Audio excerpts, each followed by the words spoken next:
नमस्कार प्रिय छात्रों, इस ऑनलाइन क्लास में आपका हार्दिक स्वागत एवं अभिनंदन है।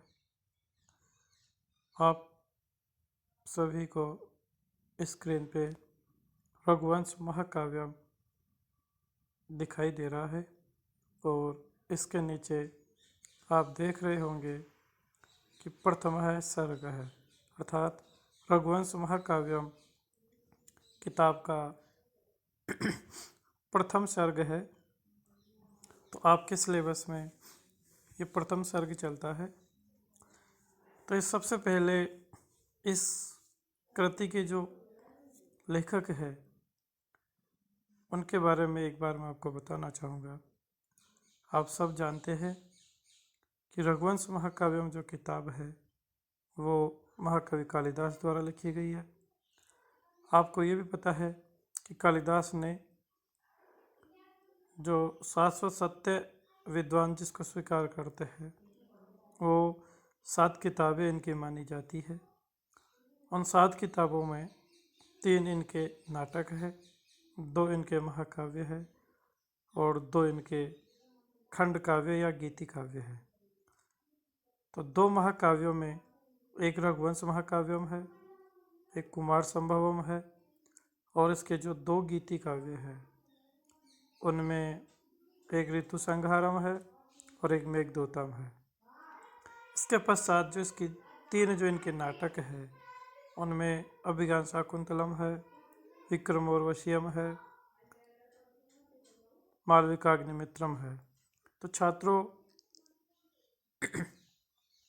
कालिदास की इन 7 पुस्तकों को आप अच्छी तरह स्मरण कर ले। ये न केवल आपके बीए प्रथम वर्ष के सिलेबस में है अपितु ये प्रतियोगी परीक्षाओं में भी इसकी पुस्तकों के बारे में पूछ लिया जाता है। तो आप अपने करियर को आगे बढ़ाने की दृष्टि से भी इसको देख सकते हैं और इसका स्मरण रख सकते हैं।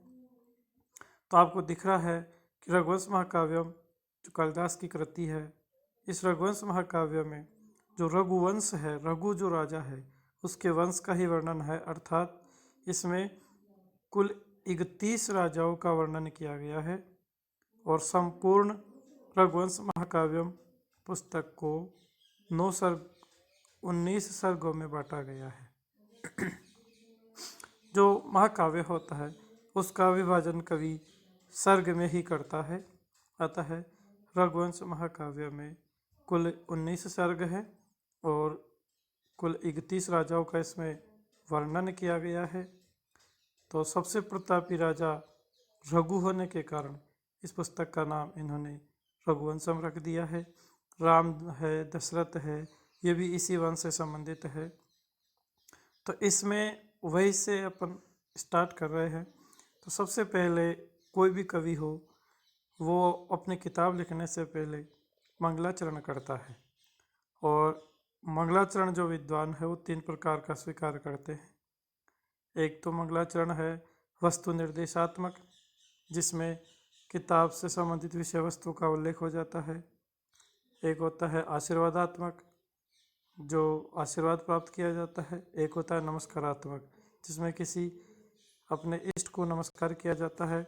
तो इन तीनों मंगलाचरणों में यहाँ जो कालिदास द्वारा जो मंगलाचरण किया गया है वो नमस्कारात्मक मंगलाचरण है।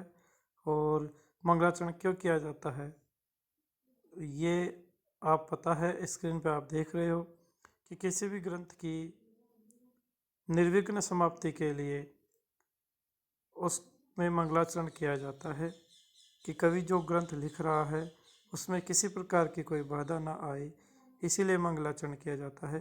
तो ठीक इसी भारतीय संस्कृति का अनुसरण करते हुए महाकवि कालिदास ने भी रघुवंश में जो मंगलाचरण किया है वो आपके सामने स्क्रीन पे दिखाई दे रहा है। तो इस श्लोक में अनुष्टुप छंद है, एक बार इसका उच्चारण कर लेते हैं। वागर्थाव्यव संप्रक्तौ वागर्त प्रतिपत्तये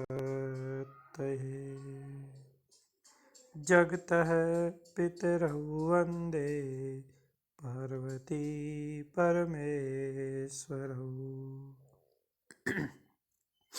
तो यहाँ जो श्लोक आपको दिखाई दे रहा है इसमें पार्वती और परमेश्वर अर्थात पार्वती है और परमेश्वर या भगवान शिव है, इन दोनों को समर्पित ये नमस्कारात्मक मंगलाचरण है। तो श्लोक पढ़ने से पहले अपन इसका अन्वय कर लेते हैं। अन्वय में जब आप देखते हैं तो उसको क्रम से हिंदी अर्थ समझने के लिए क्रम से जो श्लोक में प्रयुक्त पद है इनको रखा जाता है। तो सबसे पहले अपन कर्ता रख लेते हैं। कर्ता श्लोक में स्पष्टतः लिखा नहीं गया है, जिसका हम अध्याहार कर लेंगे। वंदे जो क्रिया है ये उत्तम पुरुष एकवचन में है, अतः इस वंदे को देख करके हम अहम, उत्तम पुरुष एकवचन का कर्ता अहम ही होता है, अहम का अध्याहार कर लेंगे। तो अहम अर्थात मैं कौन? मैं महाकवि कालिदास। वागर्थ प्रतिपत्तये, इसमें देखिए अच्छी तरह, वागर्थ वाक अर्थ, वागर्थ तो वाक प्लस अर्थ है। वाक यानी वाणी अर्थात शब्द और अर्थ, इन दोनों की प्रतिपत्ति, प्रतिपत्ति के लिए, शब्द और अर्थ को जानने के लिए।